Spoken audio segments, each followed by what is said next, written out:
네, 자, 이어가기로 하겠습니다. 가능하면은 그 도gen이 얘기한 말에 이제 그 충실하면서 뭐를 지금 이 사람이 전달하고자 하는지 그걸 좀 보도록 하겠습니다. 그래서 다음에는 이 선악에 대해서 이제 얘기를 하고 있는데요. 이 선악이 굉장히 중요한 문제잖아요. 이 선악을 어떻게 그 도gen은 그 이해를 하고 있는지에 관한 그 얘기입니다. 자, 그 앞에 그 한국어 번역이 좀 그래서 여기 이제 기초라 조금 이제 보려고 그러는데 결국 뭐냐면은 어, 사람들이 너는 선을 행하라, 악을 행하지 말라 이렇게 얘기를 하는데 그럴 때에 그 선과 악이라는 것은 그 구별이 절대적이지 않다. 구별이 선과 악은 구별이 절대적이지 않다. 그리고 상대적이다. 그래서 결국은 선과 악이 무엇인지 모른다. 이것이 이제 불교에서 하는 얘기인데, 이제 그럼에도 왜 악을 행하지 말라 하고 선을 행하라 하는가라고 이제 질문을 하니까 그 도계는 어떻게 얘기를 하냐면은 그럼에도 그 해야 되는데 왜 하냐면은 선악의 구분이 사라질 때까지 하라.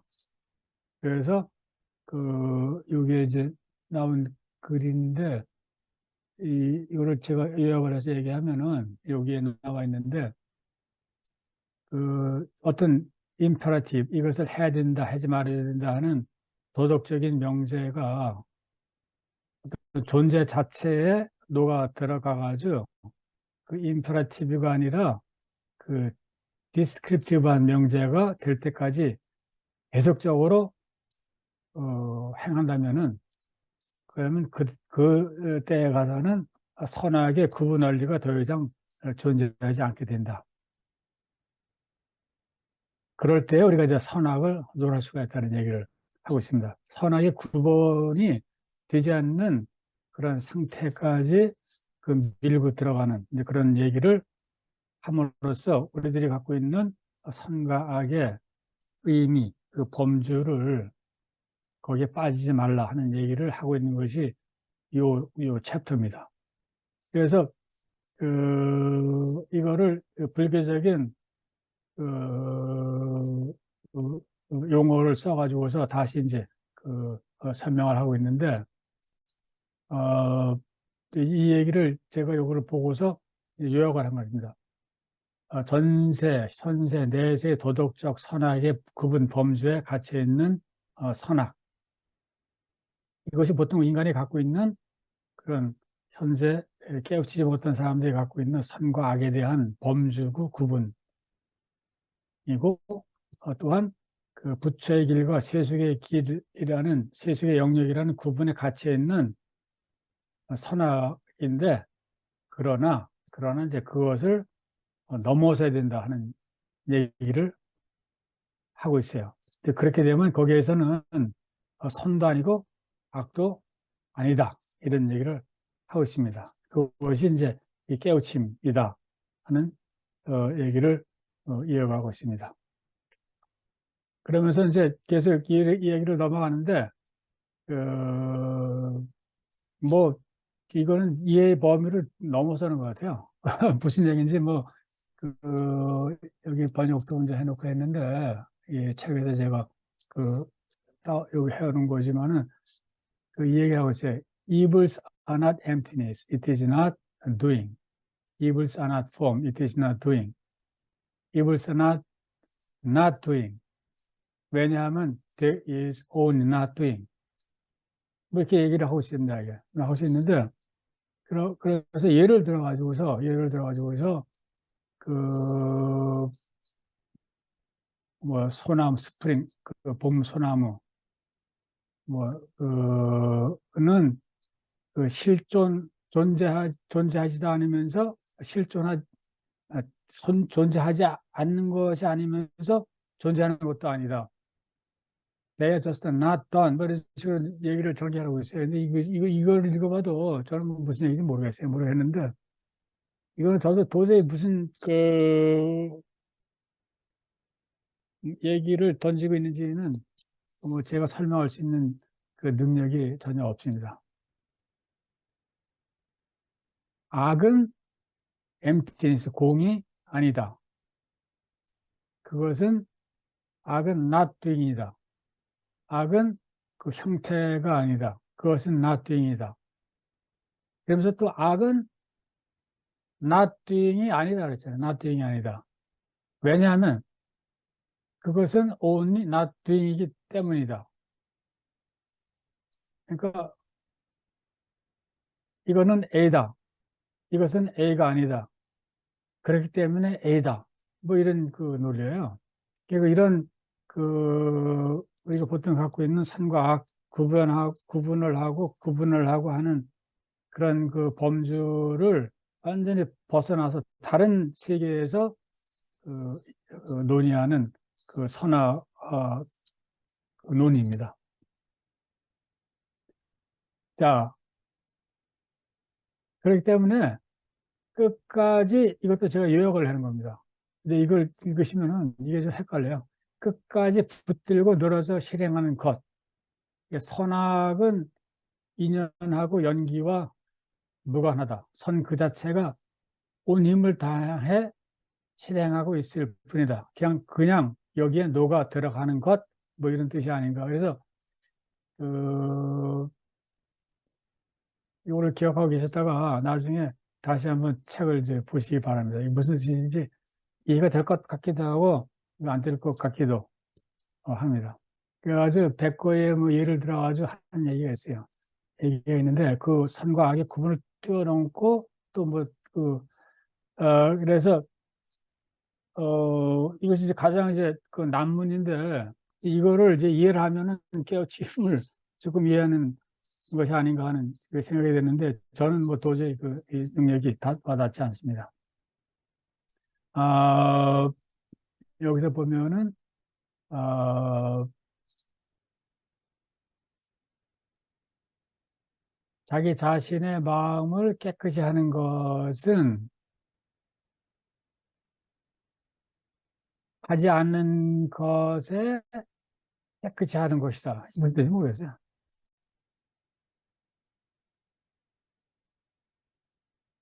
하는 것에 자기 자신의 마음이 아니다. 하는 것에, 어휴, 하는 것, 그 자체가 아니다. 이게 무슨 얘기예요? Not doing's mind. 근데 여기서 이제 어떻게 애를 쓰시냐 하면은 스스로 그 뜻을 깨끗이 한다는 것은 실행하지 않는 스스로이며 실행하지 않는 깨끗함이다. 이게 모르겠어요. 이게 제대로 그 뜻이 전달되는 거지. 이 영어 자체도 이 도저히 어, 이해하기 힘듭니다.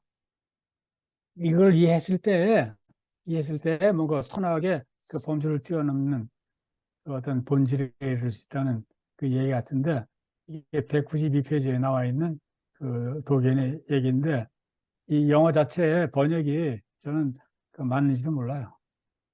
아마 여기에 관한 일본의 그 오랜 추석의 전통을 보면 보다 좀 자세하게 나와 있지 않을까 그 생각을 합니다. 그 다음에 아까 그 질문하셨던 언어에 대한 얘기가 있어요. 언어에 대한 얘기를 하면서 그 도계는 뭐에 관해서 코멘트를 하냐면은 이 선종에서 얘기하는 말이라는 것은 자기가 얘기하는 그 깨우침에 이르는 어떤 말이라는 것은 이 진원종하고는 다르다 하는 얘기를 하고 있어요. 진원종. 진원종. 그래서 그 진원종에 있어서의 그 진원, 밀교적인 언어, 이거를 비판함으로써 자기가 얘기하고 있는 언어라는 것이 무엇을 의미하는가를 부각시키고자 하고 있습니다. 어, 불교의 진언 중에 진언, 불교에서 가장 자기네들이 언어에 있어서는 최고 수준의 언어라고 얘기하는 것이 이제 진언인데, 진짜 언어잖아요. 그 진짜 언어라고 하는 요것은 무언가가 이것이 특별한 메시지를 전달해주고 무언가가 특별한 것이 있다는 거를 전제를 하고 있다는 거죠. 그런데 그것을 도계는 이제 부정을 합니다. 그렇지 않다고. 그러니까 진언종에서 얘기하는 진짜 언어를 그렇지 않다고 부정함으로써 자기가 깨우침을 통해서 생각하는 언어에 대한 얘기를 하고 있어요. 하고 있는데, 자, 그걸 어떤 식으로 표시하냐면, 그걸 에조테리라고, 밀교적이라고, 은밀한 것이라고 할 때, 그것의 의미는 뭐냐면은, the way of things as what is near you. 그러니까 너에게 가까이 있는 것으로서의 어떤 현상에 있는 그들의 모습, 현상이 존재하는 방식이라고 이제 정의를 하고 있어요. 근데 이게 이제 어려운데 뭐냐면은, 그, 나에게 가까이 있는 그들의 현상, 대상, 이것을 이제 보라는 거죠. 그러니까, 내가 있고 어떤 현상이 있으면 중간에 어떤 언어가 있어가지고서 현상의 본질을 전달해주는 매개가 아니라, 어떤 통로가 아니라, 언어라는 것은 내가 있고 대상이 있으면은 중간에 존재하는 것으로서 대상을 좀 더 가깝게 이렇게 이끌어주는 것. 그런 형식으로 어떤 있는 현상 그대로를 보라. 이런 얘기가 아닌가. 그런 얘기를 하고 있고요. 근데 이건 이제 언어를 하시는 분들이 좀 이따가 좀 논의를 해 주시기 바랍니다. 그 다음에 또 도계는 이 스승과 제자의 관계에 대해서 얘기를 하면서 소위 불법이 있고 불법이 그 스승에서 제자로 전달이 되는 법통이 있잖아요. 법통이 이제 굉장히 중시가 되는데 이, 이 조계 중에서도 한국의 조계 중에서도 누구의 법통 해가지고 그 법통에 연줄이 쭉 있잖아요. 계보가 쭉 이어지는데 그래서 진짜 법이 전수가 됐다고 이런 거를 이제 많이 강조를 하고 있는데 이 스승과 제자에 관해서 얘기를 하면서 도계는 이거를 부정을 합니다. 그런 것이 있을 수가 없다 하는 거를 부정하는 것이 도계의 입장이 아닌가 이렇게 생각을 합니다. 그래서 스승이 있고 제자가 있으면은 스승이 어떤 문제가 있을 때 스승이 이거를 풀어가지고 제자한테 가르쳐주는 그래서 불법이 전수가 되는 것이 아니라 스승과 제자의 관계라는 것은 똑같이 같은 위치에서 실행을 통해서 같이 동참하면서 서로의 무엇인가를 풀어가는 것. 근데 그것이 갈등이라고 한다면 그런 갈등을 풀어가는 것. 이것이 바람직한 관계다. 자, 이것을 다른 방식으로 얘기한다면 내가 있고 어떤 대상이 있을 때 언어의 매개를 통해서 대상을 인지를 하고 이해하는 그런 것이 아니라 내가 있고 대상이 있으면은 언어라는 것은 이 인티머시를 맺어주는 것에 이제 불과하다는 거죠. 그래서 아까 말씀드렸던 이 언어 이론하고 자기 언어 이론하고 맥이 통하는 거예요.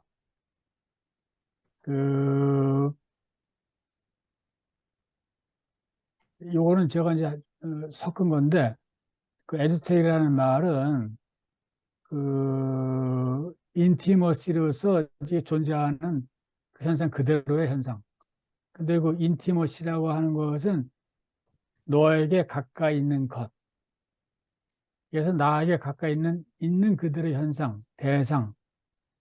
이것이 바로 그 언어다. 그래서 여기서 보면 내가 있고 어떤 대상이 있을 때 요것이 어떤 그 수단이 아니라 이 둘을 이렇게 붙여줘서 내가 너 대상 속으로 녹아 들어가는 그러한 그 통로가 아닌가 하는 얘기를 이제 하고 있습니다. 그래서 마찬가지로 스승과 제자의 관계도 어떤 그 누가 누구를 가르치는 것이 아니라 이런 갈등을 같이 풀어가는 그런 그 관계 설정을 하면서 실제적으로 법통을 이제 부정을 하고 독일에는 자기 법통을 세우지 않았어요. 그 세우지 못하게 하고. 근데 그 뒤에 이제 제자들이 세운 거죠. 그래서 이걸 다른 식으로 도겐의 독서는 각 제자가 다른 방식으로 보리달마 얽혀 있으며 그런 차이에도 불구하고 각각 보리달마와 그의 가르침을 완전히 깨닫게 되었다는 것이다. 그래서 스승의 역할을 부각을 하지 않습니다. 같은 얘기예요. 이 번역은 제대로 됐다고 생각을 합니다. 자, 여기까지가 이제 도겐의 얘기고요. 그 다음에 이제 세 사람을 더 실었는데 세 사람은 아주 간단하게 넘어가도록 하겠습니다. 첫 번째는 그 무소 소새끼라는 승려인데 이 사람은 그 조동종이 아니라 임재종에서 중요한 인물이에요. 중요한 인물이고 그 텐유지라고 교토에 있는데 이 텐유지라는 굉장히 큰 절이 있는데 임재종의 중요한 절 중에 하나죠. 요거를 세운 사람이에요.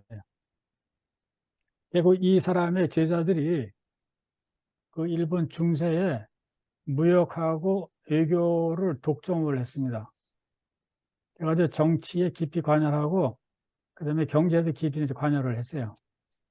그래서 여기에서 팀을 이뤄가지고서 그 권력을 누렸던 요 큰 절들을 그 충칭을 해서 오산이래요. 오산, 고산이라고 하는데 5개의 그 임재정의 절들이 있습니다.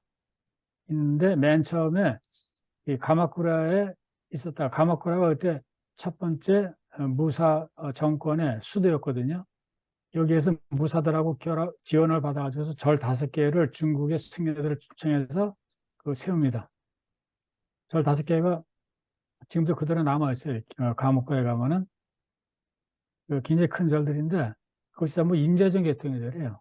그래가지고 도노를 했다고 생각하는 거죠. 그 다음에 나머지는 뭐 마음대로 다 해도 되는 거예요.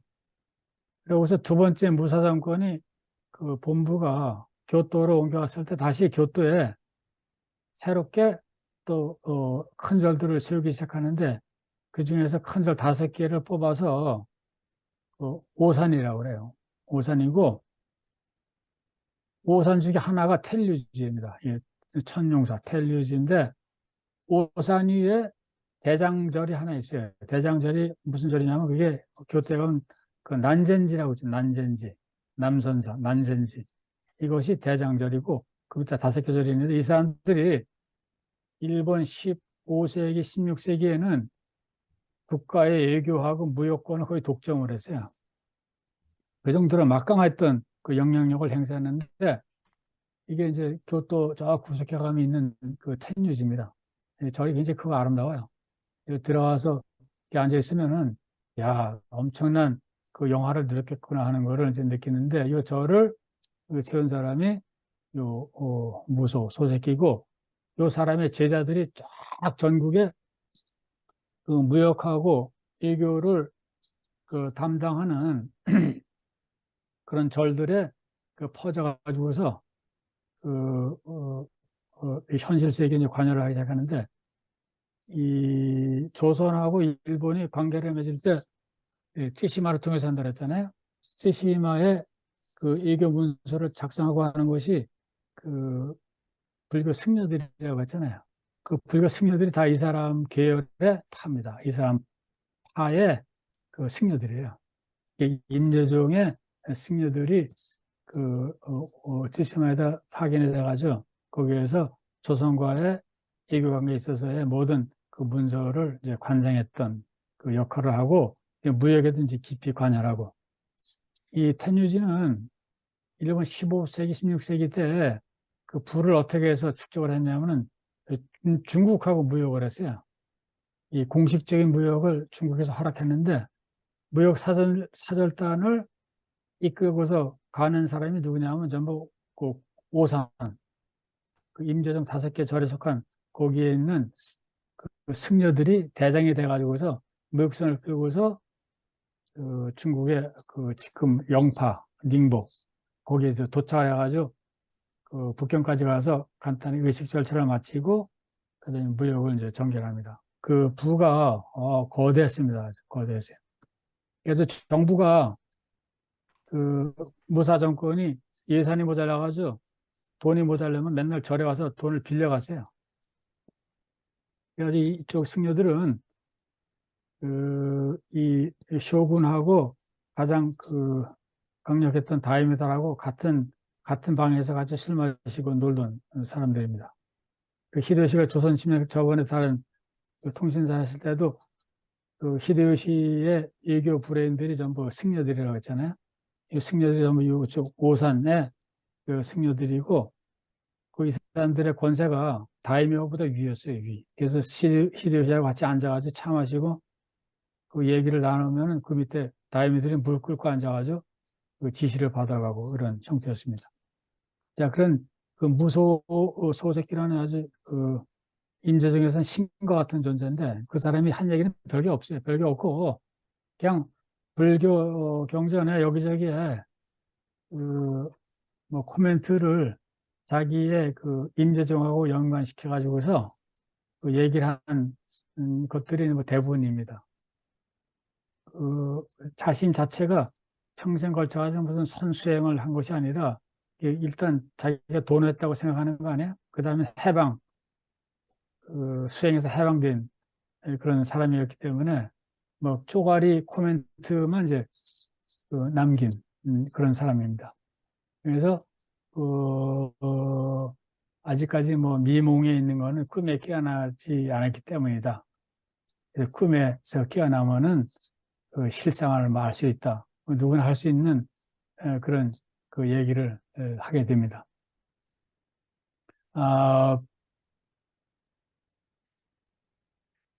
공자와 노자가 모두 보살의 화연이라고 하는데 모두 이 여지의 마음을 다스리는 도리에 관해서 가르쳤습니다. 교종의 모든 종파가 설명하는 바는 다르지만 이 여지의 마음에 관해 평소 삿된 마음을 뒤집어 올바른 지를 만드는 본문입니다. 그런데도 원각 그 내용이 오로지 이 마음을 기모토하게 그냥 말하는 것은 무슨 이유입니까? 근데 이게 무슨 얘기인지 잘 모르겠어요. 모르겠는데 그, 그 질문의 내용은 뭐냐면은 이거를 이제 자세히 들여다보면 공자, 노자 모두 마음을 다스리라고 하는데 근데 원래 불교의 가르치면 마음이 없다고 하지 않냐. 근데 왜 그 마음을 다스리라고 하느냐. 그러니까 무소가 어떻게 코멘트하냐면 모든 것이 다 인연 연기에 의해서 일어나는데 근데 그것을 넘어서서 그 밑에 불성이 있으니까 그 불성을 보아야 한다 하는 얘기를 하고 있는 겁니다. 그 다음에 그 ikkyu 소준이라는 사람이 있습니다. 이 사람은 마찬가지로 15세기 때 활동하는 사람인데 그 이 사람은 그 일본에서 굉장히 인기가 있는 사람이에요. 인기가 누구한테 있냐면은 그 임예종 그 자체 내에서의 인기보다도 이 문학하는 사람들, 예술가 이런 사람들한테 이제 굉장히 인기가 있는 사람입니다. 이 사람은 그 뭐랄까 한국의 그 중강스님이라고 하죠. 중강스님 파괴하고 그 파괴가 이제 그 불교의 올바른 길이라고 주장하고 뭐 술 마시고 뭐 어쩌고 하는 스님 있잖아요. 그 중강 스님의 몇 배 되는 사람이에요, 이 사람. 그래가지고, 그, 이, 아주 파격적인 그런 사람이고, 그 뭐 인간 할 수 있는 짓은 다 했어요. 다 하면서도 또 존경을 받았어요, 이 사람이. 근데 그 사람이 여러 가지 뭐 시도 남기고, 원설도 많이 남기는데, 그것이 예술가들이라 할지 문학한 사람들한테 그 영감을 주어가지고서 그 영감을 바탕으로 해서 좋은 작품들을 또 많이 그 생산을 해냈습니다. 아, 이렇구나. 이 기존의 어떤 질서, 범주 이런 것들을 다 뛰어넘고 깨고서 새로운 세계를 열어주는 그러한 그, 이 얘기들을 이제 많이 하고 이제 족적을 남겼습니다. 그래서 뭐 이런 얘기를 하고 있어요. 아, 뭐 자기 이 사람은 거의 시를 많이 썼어요. 이렇게 시를 많이 썼는데 그 왁가죠, 왁가. 일본의 그 시조처럼 조그만 짧은 그 시인데 이제 그런 식으로 자기의 그 현상에 있어서의 범주를 어떻게 벗어나고 깨는지 그다음에 그것이 왜 필요한지에 대해서 그 나름대로 쭉 설명을 한 것이 이 146페이지에 보이는 단락들입니다. 근데 뭐, 들으면은 그거 다 이해할 수 있는 것들입니다. 그렇게 크게 다른 점은 없고요. 그 다음에 다쿠한 소호라고 있어요. 이 사람은 그 에도 시대 때 활동했던 그 사람인데, 이 사람이 왜 유명하냐 하면은 제가 볼 때 사상 이쪽보다도 에도幕府하고 좀 대립을 했어요.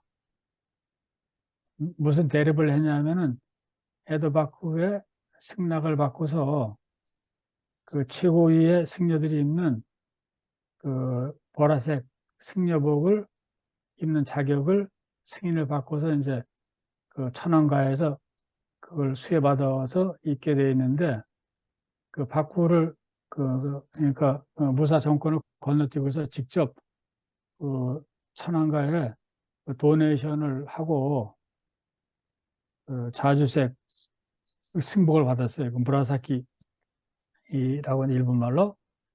이제 그것을 입으면은 일본 승려의 최고의 지위에 오르는 그 표시거든요. 그래서 그렇게 하다가 그 박후한테 철퇴를 맞았어요. 철퇴를 맞아가지고 귀양을 갔어요. 귀양. 귀양을 보내가지고. 귀양을 어디로 갔냐면은 그 야마가타 현이라는 데로 쫓겨갔는데 그 조금 일본 동경에서 북쪽으로 가면 있어요. 그 절에서 평생 그냥 쫓겨나서 거기 살다가 세상을 뜬 사람이야. 제가 그 절에도 가본 적이 있습니다. 이 사람이 그 유배 가가지고 그 평생을 지냈던 그 절을 가본 적이 있는데 절이 상당히 크더라고요. 생각보다.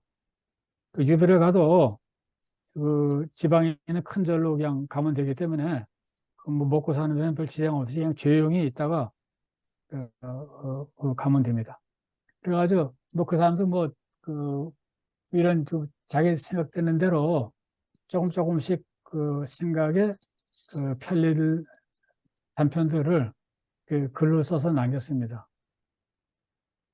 남겨가지고 뭐 이런 얘기를 하고 있어요. 여기서 뭐 물리에서 조롱박을 밀어 넣으래도 이대로 멈추지 않으니 둥근 조롱박을 물 아래로 밀어 넣는 것이란 손으로 누르는 것입니다. 조롱박을 물에 던져놓고 아래로 누르면 휙하고 옆으로 밀립니다. 어떻게 해도 한 곳에 머무르지 않는 것입니다. 도에 이른 사람의 마음은 조금 더 사물에 머물지 않습니다. 물에 조롱박을 누르는 것 같습니다. 뭐 이렇게 특별한 얘기는 없고 그냥 그 임재종의 승려로서 또 어린이 되어가지고 한마디 해야 되니까 이것저것 생각들을 그 메모를 적어놓으면 그 밑에 있는 사람들이 열심히 받들어가지고 읽고 토론을 하고 그래가지고 그 명맥이 이제 이어집니다. 이제 이게 끝인데요. 그래서 그 이쪽 세 사람은 전부 임재정 쪽이고요.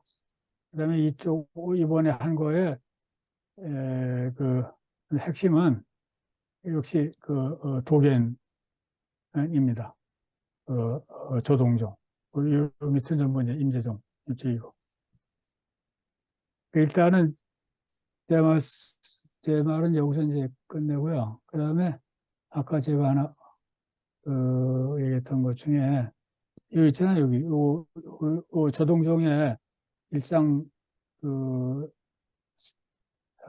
생활을 할지 상태를 보여주는 요 요것에 대해서 처음 한국에서 학술대회래 내년 5월 11일 날 토요일인데 그 어, 제가 조금 주선을 해가지고 요 선생님 탐험훈 선생님도 오시고 그래가지고 이런 서류들에 대해서 문서들에 기반한 조동종에 관한 그 말씀하실 거예요.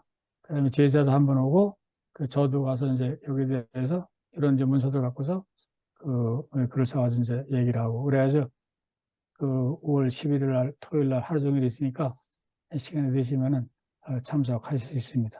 그럼 어떤 질문이라도 좋습니다. 조동종이나 임재종 이거는 이제 중국에서부터 그 명칭이 기원한 음. 거 아니겠습니까? 근데 중국에서 조동종과 임재종을 구획하는 중요한 차이가 선법의 차이가 임재종은 이제 화두선이고 화두를 들고 선을 임하는 거고 조동종은 화두조차도 번거롭다. 그래서 화두 버리고 그냥 묵묵히 앉아서 수행하는 것, 묵조선이라고 하는 것.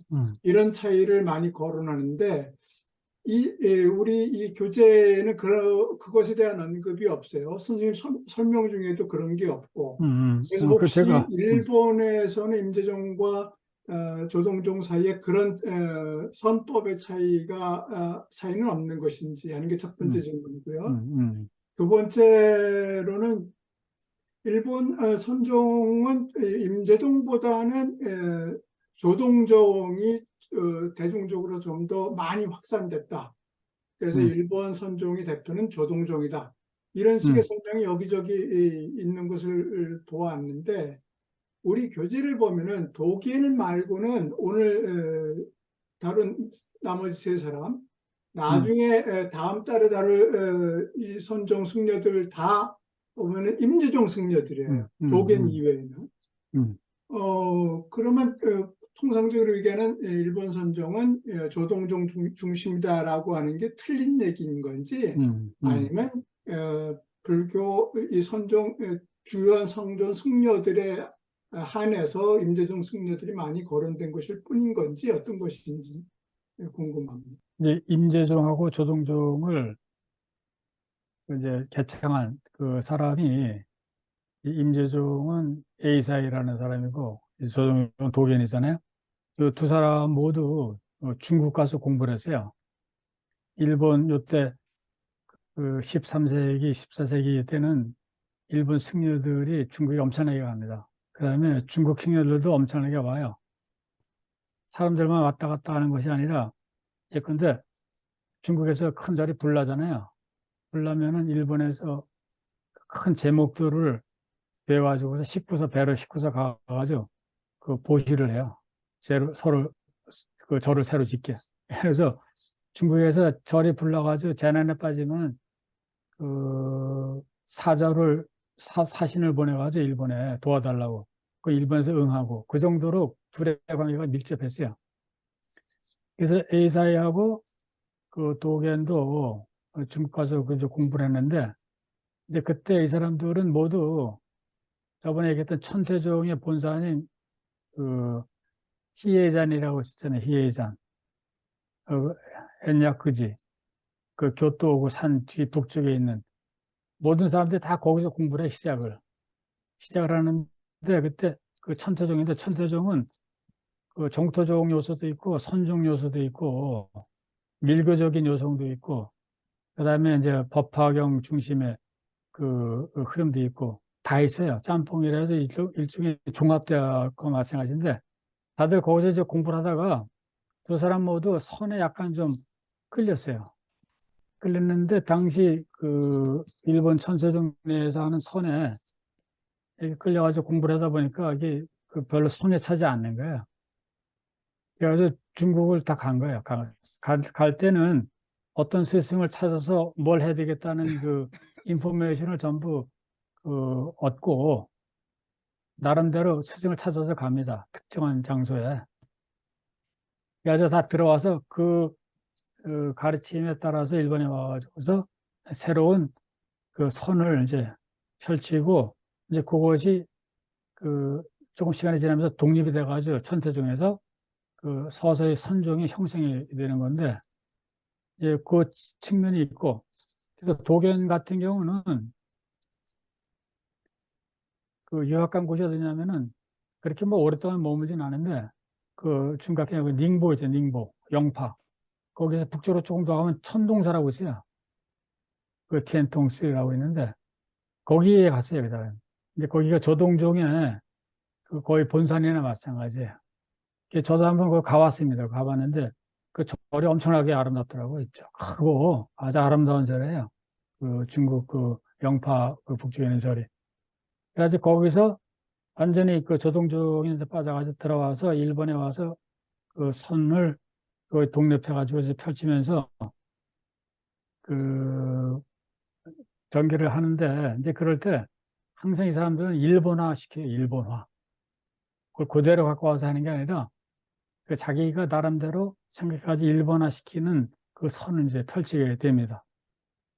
그래서 이제 그 중국화의 그 연결이 이제 있다는 그 말씀이고, 그 천태종과 진원종도 중국 가서 배웠다고 그랬잖아요. 이제 배우지 않은 토종 종파도 있어요. 정토진종, 그, 그 혼간지 본원사 절이라 그러죠. 본원사 불교. 여기는 일본 그 토착 그 불교고, 그 정토종 계통들은 대개 유학을 안 가요. 나머지는 유학을 간 사람들이 많아요. 그래서 중국서 왔지만은 그 이후로는 그 제자들이 중국 가서 공부한 게 거의 없어요. 그냥 다 일본서 이제 공부하지. 그러고 이 도견이 워낙 그 위치가 높았기 때문에 이 사람의 경지를 아무도 따라갈 수가 없어가지고 그거를 넘어서는 그런 새로운 조수를 쓴 사람들이 없습니다. 제로예요, 제로. 그리고 그 후계자들은 되게 무슨 일을 했냐면 도견의 그 이상을 어떻게 실현할까? 구체적으로 어떻게 실현할까? 그 사원의 승려들의 생활을 어떻게 조직할까? 그래가지고 그, 그 규율이라 할지 그 선언의 그 규율을 만드는 거 있잖아요. 그 선언 청규 뭐 이런 거 있잖아요.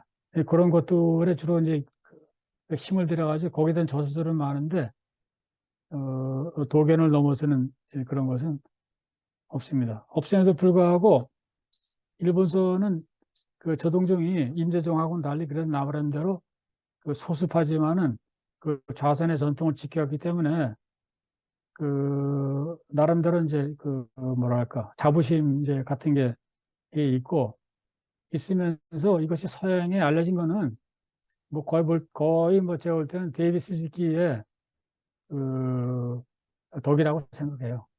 이 사람이 그 미국에 주로 많이 있으면서 엄청난 책을 저술했잖아요. 그래서 아주 대단한 그 언어적인 능력을 또 갖고 있잖아요. 그러면서 도견의 이 선사상에 대해서 나름대로 현대인이 알아듣기 쉽게끔 그 언어 구사를 해가지고서 그 이제 그 전달을 했죠. 그래서 그것 때문에 서양이 일본 그 좌선 그 선교를 알 수 있는 채널은 뭐 거의 제가 볼 땐 데이비스 지키였다고 생각해요. 그 영향 DT 때문에 스즈키, DT 스즈키. DTC 대변해. DTC 지키 여기 데이비스 지키 여기 옆에 살아. DTC 지키입니다. 다이제트. 다이테츠. 그 사람이 또 그 에이자와 가까운 데 출신이에요. 가나자와 출신이에요. 가나자와. 그 옆에 있는 동네인데, 아주, 그래서 이제 그런 인상이 있고, 저는 그 사람, 그, 디티스키는 그 가나자가 박물관이 있어요. 그 사람을 위한 박물관이. 조그맣게. 근데 거기도 가봤는데, 그 뭐 대단한 사람이다, 이건.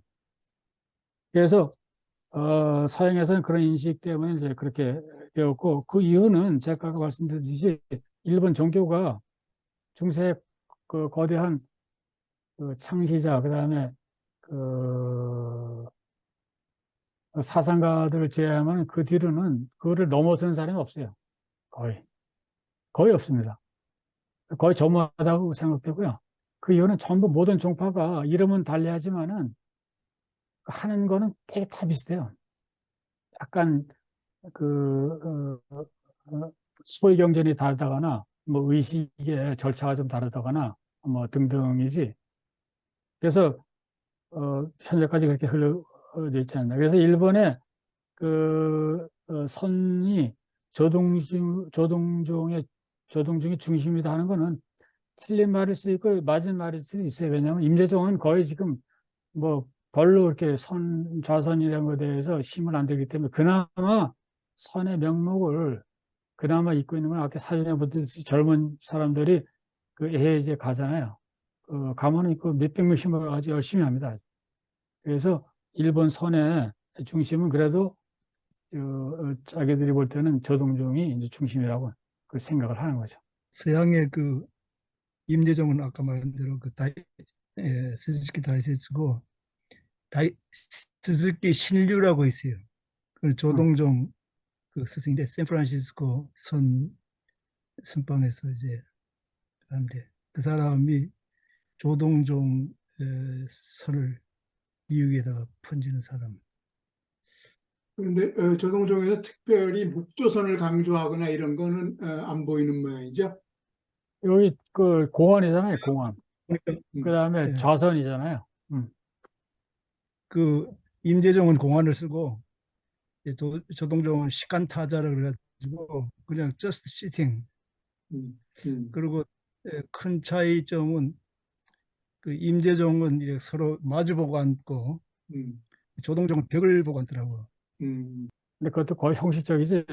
지금은 뭐, 그것도 유명무실하고요. 그나마 제가 볼 때는 그 참선을 제대로 하는 데는 조동종이 아닌가 생각해요. 조동종 선할 때 그 경작이라 그러고 때리잖아요, 이렇게. 자, 어, 근데 응, 그거 한국에서도 마찬가지 응. 그런가요? 한국 한국에 때리죠. 없는 것 같아요. 한국 때 어, 때려요. 아니, 때려요? 여기서 네. 때리더라고요. 졸면 나도 때리지, 졸면, 맞아봤어요. 아, 나도 한번 맞아. 그, 어, 아니, 저기, 졸지 비슷합니다. 않아도 어. 제가 그 S에 거기 갔을 때 그 신부님이 와서 한 25분 만에 한 번씩 때려요. 네. 그러면 이쪽 고개를 이렇게 하면, 음. 그 있어요. 작법이 이라고 하는 있는데, 것으로 이렇게 때리면은 네, 네, 아프기보다는 소리가 엄청 크게 들리죠. 그래서 방 안에 있는 네, 깜짝 놀라도록 이렇게 네, 합니다. 네. 근데 잠들 수 귀를 있게. 이렇게 거기에 잡고 대한 이렇게 거기에 대한 음, 논의가 다음번에 할 때 논의가 돼요. 음. 그것도 그 일종의 그 수련의 방식으로서 정식적으로 이제 도움이 되고, 그 다음에 왜 때리는가는 뭐 기독교도 때리잖아요. 마찬가지로. 자기가. 반 유머를 음, 해서 일본에서는 그 ikk유가 굉장히 인기가 음, 있어요. 음. 그래가지고 애니메이션도 많이 나오고 영화도 많이 나오고 초등학교 만화도 많이 나와 있거든요. 왜 이렇게 인기가 있을까요? 그래서 지금 제가 링크 하나를 보내는데 음. 그 우리 아들 키울 때도 이렇게 책방에 가면은 ikk유상 해가지고 그 너무 귀엽게 얼굴인데 왜 이렇게 인기가 있는지 저 잘 몰랐는데 왜 그런지. 왜냐하면 한마디로 그 파격이기 때문에 격식, 주어진 틀, 그거를 깨는 그런 행동과 그냥 말뿐만 아니라 그 다음에 행동을 했거든요. 뭐 제가 볼 땐 중강 스님 그 몇 배 같아. 근데 이제 그것이 사회 지탄을 받을 수도 있잖아요. 지탄을 받을 수 있는데 이게 그 반응이 워낙 또 이 사람이 지적인 활동도 많이 하니까 조금 비판한 척 하면서 좀 부러워하면서 이렇게 좀 그, 뭔가 시원한 거를 갖다 주는 일본의 어떤 규격 사회에 있어서는 청명제 같은 그 역할을 하지 않나 이 생각을 합니다. 그래서 그 이큐가 모티브가 돼가지고 쓴 이, 이 중세 문학들 왁가가 많아요. 그래서 이쪽을 이해하려면 예술이나 이큐를 다들 이제 공부를 하고 이큐에 대한 그 전문가들도 이제 북미에는 몇 명 있습니다. 있어가지고 책을 읽 거래요. 그냥 파격이죠, 파격. 근데 그 초등학교 응, 학생들을 우리 응. 아들 초등학교 1학년 때 보면은 그거를 만화를 봐요. 근데 그 초등학교 애들한테 파격을 가르치면 안 되잖아요. 아, 근데 저거는 이제 귀엽게 이제 다르게 너무 귀엽게 만들어가지고 이제 이렇게 하죠. 응, 아주 응, 조그만 동자승처럼 이규의 상이 그렇게 돼 있거든요. 어디 가서나. 응. 그다음에 솔직하고. 근데 그 일본은 그 지금도 그 승려들을 상당히 조금 그 존경하는 그 전통이 있어요. 절대 무시 안 해요. 이 사람들이 그 신분적으로도 평민들보다 위였기 때문에, 그다음에 역사적으로 그 영향력이 굉장히 크기 때문에 아직까지 그런 그 힘이 있죠.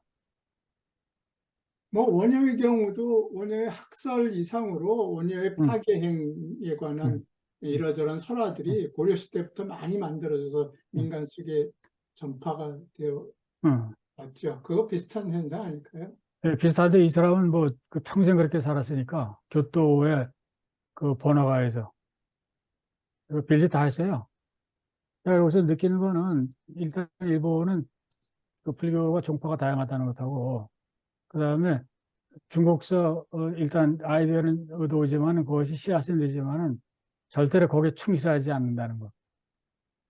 자기 나름대로 전부 그 전개를 한다는 거.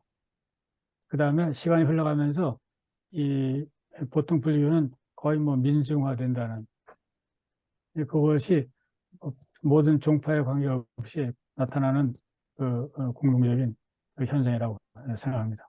저는 그 제일 이해하기 어려웠던 게 음, 현성공안이라고 하는 음, 용어였거든요. 그래서 이제 이것저것 좀 찾아보기도 하고 음, 했는데 완벽히 해결은 음, 아직 안 됐습니다.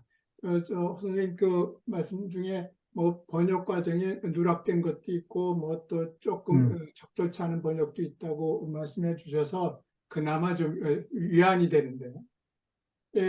현성공안, 우선 공안이라고 하는 거는 불가에서 만든 일종의 깨달음에 음, 이르는 것을 도와주는 문제의 틀이라고 볼 수 있죠. 공안이라고 하는 것은. 음, 근데 뭐 앞에 이제 현성이 문제예요. 음, 이게 이제 요 말이 이제 중국에 와서 만들어진 거라고 한다면은 예, 한문, 한자, 용법, 어법에 맞춰서 해석을 해야 할 텐데, 공안을 그때그때 이룬다라고 이렇게 해석하는 게 자연스럽거든요.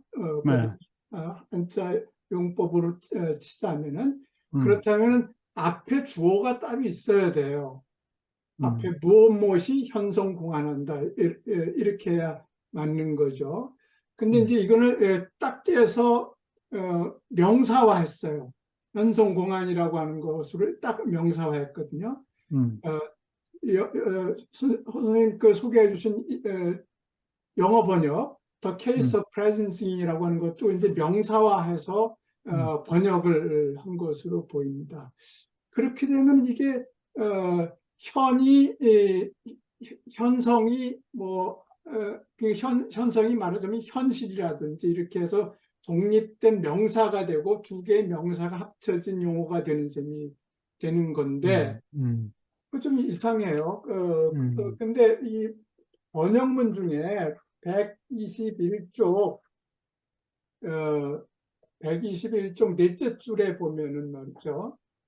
있는 곳을 안다면 내가 지금 존재하는 곳 그곳을 안다면 이 일상의 일에 따라 현성공안하는 것입니다. 말하자면 뭐 문장은 일상의 일에 따라라고 되어 있지만 일상의 일이 그대로 공안이 되는 것입니다라는 의미일 수 있어요. 음, 일상이 곧 공안입니다. 말하자면 왜 선불교에서 그 화두 얘기하잖아요. 화두가 따로 있는 것이 아니라 음, 일상 그 자체가 화두다라고 하는 거죠. 일상 그 음, 자체가 공안이다라고 하는 거예요. 아까 오광론 선생님 말씀하신 것처럼 그 이 조동종의 선법이 just thinking, 뭐 다른 것, 화두 이런 거 없이 just thinking, just 이라고 sitting, 설명해 just 주셨는데, sitting. 그것에 따르자면 바로 이게 이제 그냥 처해 있는 현실 그것 자체가 자기의 문제특이 되는 거다, 이렇게 이해할 수 있을 것 같아요. 그렇다면 이 현성공안이라는 말을 이 조동종 시기에 말하자면 공안법, 공안사유법, 공안을 생각하는 방식이라고 볼 수 있지 않을까 하는 생각이 오늘 제 설명을 들으면서 음, 들은 제 나름대로의 맞은 이해입니다. 어떠신지 음. 모르겠습니다. 그, 지금 그 말씀하신 조동종의 도견이 얘기하는 그 현승공안이 좌선이 그 just thinking이라고 하셨잖아요. 그게 아니고 not thinking 하는 것에 대해서 thinking 하는 그렇죠. 네, 것에 맞습니다. non thinking이에요. 네, 그렇죠. 그러니까 just sitting, just 그거 sitting. 안 돼. thinking 그러면 아니고 안 되는 거예요, 전혀. 왜냐면 just not sitting. thinking 하는 것에 대해서 thinking 하는 것에 non thinking이에요. 세 단계예요, 세 단계. 그러니까 그 생각하지 않는 것을 생각하는 것에 non thinking이야. 이게 뭐예요, 이게? 그렇게 이제 그렇게 되면은 바로 그것이 그런 상태에 이르려면은 이 만물이 이렇게 드러난다는 거죠. 만물이. 왜냐하면 그 속에 자기가 녹아서 들어가기 때문에. 그래서 아까 말씀드린 대로 현선공안요 장이 가장 핵심이라고 그래요. 핵심이라고 그러고, 뭐 저는 여기 대해서 공부를 한 적이 없기 때문에 자세한 그 맥락은 모르겠지만은, 제가 지금 위챗 채트 박스에 번역한 거를 제가 보내드렸어요. 그거를 다운로드 받으시면은 거기에 아마 이 문제를 갖고서 한 10년, 20년 씨름한 사람들이 번역해서 풀어낸 글이니까 나름대로 도움이 될 거라고 생각을 합니다. 근데 사실은 한 가지 제가 하는 덧붙이고 느낀 거는 싶은 건 뭐냐면 저희가 선이나 좌선이나 깨달음이나 갖고 있는 여러 가지 소스를 들어갖고 알고 있는 고정관념들이 있잖아요. 그거 자체를 완전히 부정하는 거예요, 이 독에는. 이제 그거에 대해서 해방이 돼가지고 자기가 완전히 거기서 벗어서 나올 때, 이제 비로소 뭔가가 이루어진다는 거죠. 그래서 근데 우리가 말만 말할수록 사실은 우리는 거기에 구속을 당하는 거기 때문에 헤어나지 못하게 되는 거죠. 그래서 기존에 갖고 있는 어떤 깨달음이나 좌선의 의미, 이거를 이제 버려라 하는 그런 그 메시지가 아닌가 이렇게 생각을 합니다. 근데 그 한 가지 네. 덧붙이고 싶은 건 이 선은 사실 이 장자를 그 기본으로 깔고 있어요.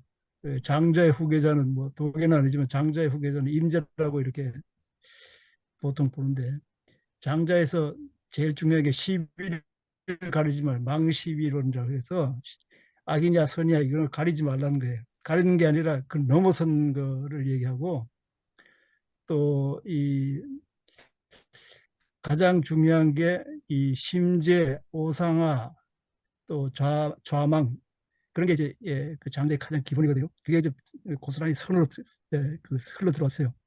일본 선은 뭐 어떤지 모르지만 적어도 중국 선에서는 그 장자의 그 기본 그 나를 잊어버리는 거, 나를 여의는 거, 그리고 앉아서 이제 잊어버리는 거, 뭐 이런 것들이 이제 선에 들어왔는데 그런 거하고 이제 좀 관계를 좀 알면 좋지 않을까 생각이 들고 한 가지 그 스즈키가 영어로 뭐 글을 많이 썼다 그러잖아요. 근데 스즈키 부인이 하버드의 영문과 석사 출신이에요. 그래서 스즈키가 영어로 쓴 건 다 그 부인이 그 다 손질해가지고 내는 거다. 이런 뭐 중요한 건 아니지만 그런 게 있습니다. 스즈키는 나중에 그 정토 진종의 신자가 됐어요. 아, 서울 그래? 떠나서. 예. 그래가지고 음, 오터니 대학에 그 교수로 있다가 예. 그 완전 신란의 거기에 더 매력을 느껴가지고 예, 신부디즘이라고 썼지, 그, 저기. 예, 글로 그래, 갑니다. 써 있어요. 예, 예. 예. 그리고 재미있는 건 그 전에는 스웨덴보르그를 전공했어요. 음. 그 스웨덴의 그, 저기, 그래요, 선생님? 스웨덴볼, 예. 음. 그런데 선에 대해서 글 쓰기 시작함부터 스웨덴보르그에 대한 언급은 한 번도 없었어요. 근데 나중에 이제 보시다 보면 이게 전부 그 교토학파 철학에 거기서 이제 훈련을 받은 사람들이 나중에 각각 흩어져가지고 이 불교의 그 해설자가 되고 뭐 신도 해설자가 되고 다 이렇게 미학의 해설자가 되고 하거든요. 근데 그거는 이제 뒤에 보시면 이제 또 자세히 나올 거라고 생각하고요. 제가 느낀 거는 뭐냐면 이, 이, 이 전근대에 불교하고 이 신도하고 이 원래 저서들을 그 번역을 하는 것이 그 제가 볼 때는 그 쉽지 않다고 생각해요. 거의 뭐 아주 그 어려운 과제인데 예, 그래서 그 제가 이제 할 때마다 영어 그거를 다운로드 할 수 있게끔 해드릴 테니까 그거를 참조하시면 좋겠고요. 이 분야에서 예컨대 독일에 이거를 뭐 어느 언어로 번역하려면 이 분야에서 적어도 한 10년, 20년은 뒹굴어야지 이게 무슨 언어가 캐치가 돼가지고 전달이 되지. 그냥 뭐 일본어 안다고 번역할 수 있는 그런 성질의 것은 전혀 아니라고 이제 생각하고요. 그 유교 가면은 조금 나아질 수 있어요. 유교는. 제가 볼 때 불교는 완전히 무리라고 생각하고, 그다음에 신도에 가는 번역도 완전히 무리라고 생각해요. 무리라고. 근데 이제 올해로 신도까지 하고 유교까지 하면은 또 가을부터 내년 가을부터는 메이지 시대이거든요. 그때 가면은 훨씬 이제 문제는 상당히 명료해질 거라고 생각합니다. 그때는 그 근대 현대를 전공한 선생님들이 많으시기 때문에 그 연세미 그 발파실 분들 조직한다고 이제 하니까 거기서 주체가 되어가지고 아마 근대 현대 연구자들이 이제 이끌고 나갈 거라고 믿습니다. 근데 전근대는 이게 무리예요, 무리. 네. 근데 아까 금방 음, 선생님이 그 스웨덴 그 스즈키 음. 이 다이세츠가 스웨덴보르그의 전공자였다는 거 좀 놀랍네요. 선생님들 혹시 스웨덴보르그란 말 그 사람 이야기 들어본 적이 있나요? 음. 그 맞습니다.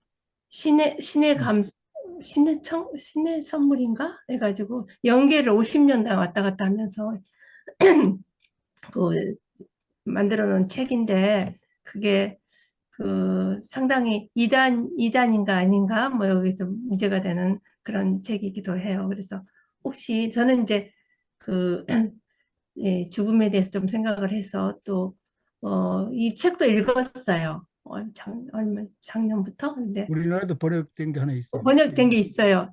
세상에서 가장 뭐 행복한 뭐 뭔가 뭐 아마 그런 식으로. 신의 선물인가 천국의 선물인가 해가지고 해서 그러니까 음. 우리가 오늘 저도 좀 이야기를 많이 하는데 이 도겐이나 이런 이야기를 우리가 공부하는 이유 중에 하나가 우리 연구자가 되고 싶어서 보다는 우리 삶에 어떻게 이거를 그 받아들이는가 하는 것 중에 또 하나 공부하는 목적 중에 하나인데 아무튼 우리가 갖고 있던 그 기존에 교육받았던 거 내려왔던 전통과 완전히 그 창란시키는 거잖아요. 음.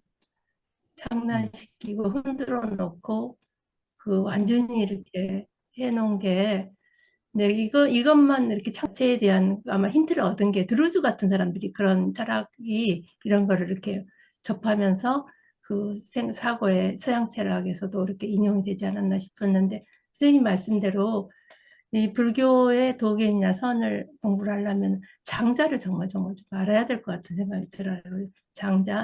장자 사상이 굉장히 기반이 되지 않나 하는 생각이 들어서 이런 거를 조금 더 이렇게 뭐 다양한 사고를 이렇게 늘려가면서 결국은 우리가 사상을 배우고 종교를 배우고 선을 하는 게 우리 삶을 자유롭게 하고 그리고 거기에서 다양하게 하고 풍요롭게 하기 위한 그런 것 같은 생각이 좀 듭니다. 그래서 오늘 독일은 우리를 엄청 창란시키고 흔들어 놓은 뭐 저기 체에 넣어가지고 완전히 흔들흔들 해가지고 한 그런 느낌이 드는데 그 흔들 속에서 필요 없는 부분을 다 걸러내고 그리고 거기에서 남은 부분을 다른 스승을 통해서 또 배우고 하는 게 근데 그런 느낌 그런 저는 감상을 그런 느낌을 받았습니다. 네.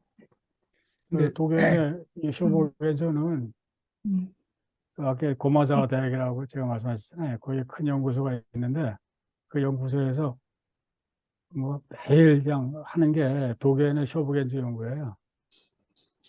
그 예지하고 관계가 있는 그 대학이기 때문에 이 소지지 총지사하고 관계가 있는 그 대학인 그 가와사키에 그 츠르미 대학이라고 있어요. 츠르미 대학 거기서 불교 연구소가 있는데 거기도 독일에서 갈라져 나온 데지만은 거기도 그 연구소 저도 몇 번 가본 적이 있는데 거기서도 뭐 5년 정도 프로젝트를 크게 이제 쇼부겐즈 연구를 하잖아요. 몇십 명 모아가지고 학자들을 끝나면 또 시작해. 5년 새로 또 프로젝트를 시작해. 끝나면 다 될 거 하자는데 또 5년짜리 프로젝트 시작하는 거예요, 이게. 야, 그래서 거기 가서 괜히 뭐 독일 한다고 말 건넸다가는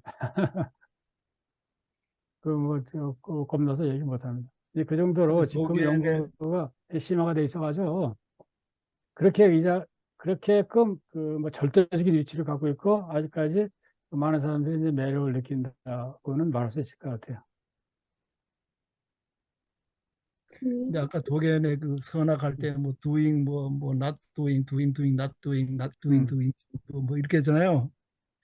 그건 사실은 그 우리가 가지고 있는 일상적인 그 논리를 깨기 위한 거예요. 음, 그거를 가르쳐 주기 위한 것보다도 이게 뭐 아까 저기 허교수도 말했지만 뭔 말인지 모르잖아요, 우리가. 음, 그러니까 그건 뭐냐면 우리가 가지고 있던 일상적인 논리를 넘어서는 어떤 그 경지에 들어가기 위해 하도록 하는 그 하나의 수단이라 이렇게 볼 수 있죠. 그러니까 저는 뭐 독일은 이제 공안 나서 다르지만 공안 같은 거는 젠 퍼즐이라고 그러거든요. 퍼즐이란 건 뭐냐면 인간이 그 이 이성적인 논리를 끝까지 가봐가지고 안 된다 해가지고 손들어 버리고 그 이성 너머로 점프하도록 하는 음, 음, 그런 그 수단인데 공안에 안 써도 뭐 doing not doing 아까 그 혼돈하잖아요. 이성으로서 우리가 도저히 이해하기 힘드는 그런 얘기를 하는 것이 그 자체를 그 이해하도록 하는 것보다도 그걸 이해 못 해가지고 넘어서라고 하는 그게 아닌가 이런 생각이 듭니다. 예. 음.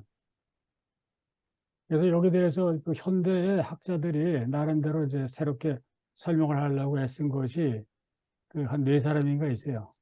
다음 달에 할 이게 이 깨우침이 뭔지 이, 이 선불교에서 가르치는 것이 뭐였는지 이거를 나름대로 현대적인 언어로 데이빗 그 다이세츠 스즈키 다이세츠까지 포함해 가지고서 있습니다. 그래서 그거를 이제 다음 달에 다루면 좋고요. 보니까 이 사람들이 이런 얘기를 할 때 어떤 때 가장 설명을 잘했냐 하면은 한 30대 요때 설명을 가장 잘했더라고요. 그 머리가 막 뭐랄까 그, 막 움직이는 소용돌이 치는 것도 반짝반짝 잡아내는 게 있잖아요. 그때 나름대로 그 전개한 이론들이 아직까지 각광을 받는 걸 보고서 나는 틀렸네 하는 생각을 느꼈지만은 재미는 있어요. 읽어보면은 재미는 몇 사람을 아니, 이렇게 놓고서 애들은 보면은 예? 완숙해지는데 근데 그럼 아까도 말씀드렸지만 이 사상의 세계하고 실제로 일어나고 있는 거하고는 딴판에 그래서 걱정할 거 하나도 없어요 사실은. 뭐 그건 또 좋은 사람들이 하는 거고 그 보통 사람들은 다 비슷하게 살고 있다고 생각합니다. 조동중에 속하건 임재정에 속하건. 하나조노 대학은 네. 그 교토에 있는데 일찍이 그러니까 그 일본에서 한일 관계가 굉장히 그렇게 풀리지 않았을 때 그 한국에 저희 조선인의 그 학자를 임용을 하고 거기 연구소를 만들었던 굉장히 한국의 이 한일 관계에 중요한 역할을 했었던 그리고 굉장히 거기에 격려를 했던 대학이에요. 지금도 교토에서 그렇죠. 하나조선대학의 그 뒤에 있는 그 불교 사원이 묘신지라고 있어요. 묘신지, 묘심사. 굉장히 큰 그 임재종 그 절인데 그 절이 그래도 그나마 대학을 운영하는 게 그 고산에 속하지 않아요. 그 절은. 그래서 권력에 그렇게 밀접한 그 데가 아니었는데 이제 그런 연유인지 몰라도 하여간 뭐 그 중심지가 되고 있습니다. 임재종 연구원. 네이버 검색창에 인문공간 세종을 검색하세요.